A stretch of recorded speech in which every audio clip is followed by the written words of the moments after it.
राहुल गांधी ने आज press conference किया है और कहा है कि हमारे पास स्पष्ट प्रमाण है कि हरियाणा में 25 लाख मतदाता फर्जी हैं, या तो वे मौजूद ही नहीं है या जो वे डुप्लीकेट है या किसी भी वोट देने के लिए डिजाइन किए गए हैं। हरियाणा में 8 में से 1 मतदाता फर्जी है, जो 12% के करीब है। तो अब सब फर्जी मतदाताओं को चुनाव आयोग हटा रहा है तो क्यों चिल्ला रहे हैं? चुनाव आयोग तो यही काम कर रहा है कि जो फर्जी मतदाता हैं, दो जगह 3 जगह मतदान अपना मतदान पत्र बना रखे हैं, ऐसे लोगों को ही तो चुनाव आयोग हटा रहा है, तो ये लोग चिल्ला रहे हैं।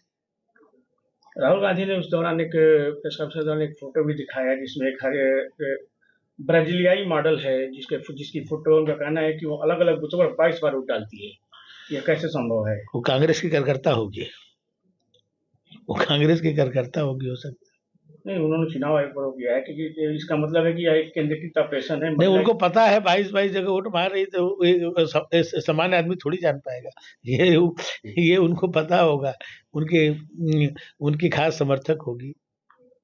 राहुल गांधी ने कहा कि हम भारत के लोगों के सामने स्पष्ट कह रहे हैं कि क्या हुआ है। हम भारत के लोगों को बता रहे हैं कि प्रधानमंत्री और गृह मंत्री वैध रूप से सरकार में नहीं है। हरियाणा के मुख्यमंत्री वैध रूप से सरकार में नहीं है, सरकार चुरा ली गई है।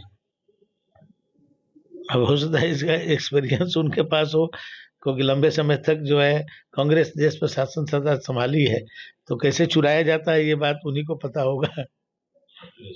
अखिलेश यादव का एक बयान आया है गप्पू और चप्पू का। उन्होंने कहा है कि बिहार में भाजपा के पास बड़े गप्पू और उनके चप्पू हैं, हमें बिहार को गप्पू और चप्पू से बचाना है। उत्तर प्रदेश को तो बचा नहीं पाए, जब से जो है मुख्यमंत्री विरासत में उनको प्राप्त हुआ, माननीय नेताजी मुलायम सिंह जी ने उनको मुख्यमंत्री पद उनको पशुभूषित बैठा दिया, उसके बाद वो लगातार हार रहे हैं। 14 में खुद मुख्यमंत्री थे और उनके पैरों तले जमीन खिसक गई, पता नहीं चला उनको। 17 में 330 सीटें पा करके भारतीय जनता पार्टी प्रचंड बहुमत से मोदी जी के नेतृत्व में आई और अखिलेश जी समझ ही नहीं पाए, मुख्यमंत्री थे। 19 में अपने घोर विरोधी बहुजन समाज पार्टी को साथ लिए कि मोदी जी और जोगी जी के लहर को रोक पाएंगे, लेकिन नहीं रोक पाए। 67 सीटें जीत करके भारतीय जनता पार्टी सबसे जो है बड़ी पार्टी के रूप में रही। 2022 में 400 सीट पाने का सपना देख रहे थे, प्रदेश की जनता ने उनको बता दिया।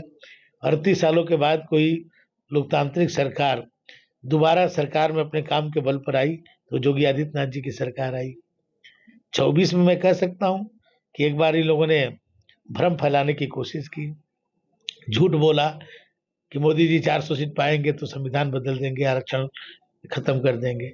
ऐसा झूठ बोल करके एक बार थोड़ी सफलता इनको मिल गई, तो काट की हांडी बार बार नहीं चढ़ती है। उसके बाद 3 चुनाव हुए। आपका हरियाणा के चुनाव में प्रचंड बहुमत से भाजपा जीती, महाराष्ट्र में प्रचंड बहुमत से जीती, आपके दिल्ली में प्रचंड बहुमत से जीती। तो देश की जनता जानती है कि सच कौन बोल रहा है, झूठ कौन बोल रहा है। कल बिहार के प्रथम चरण में मतदान होने जा रहा है। 18 जिलों की 122 विधानसभा सीटों पर मतदान होंगे, क्या कहेंगे? 80 से ज्यादा सीटें जो एनडीए गठबंधन जीतेगी।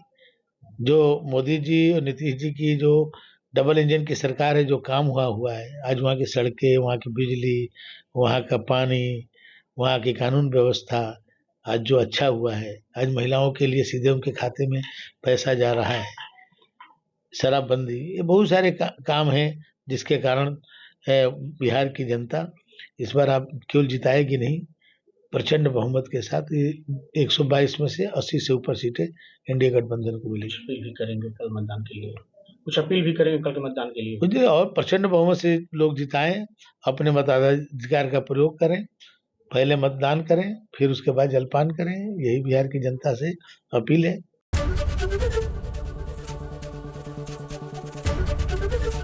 एबीपी गंगा, खबर आपकी, जुबान आपकी।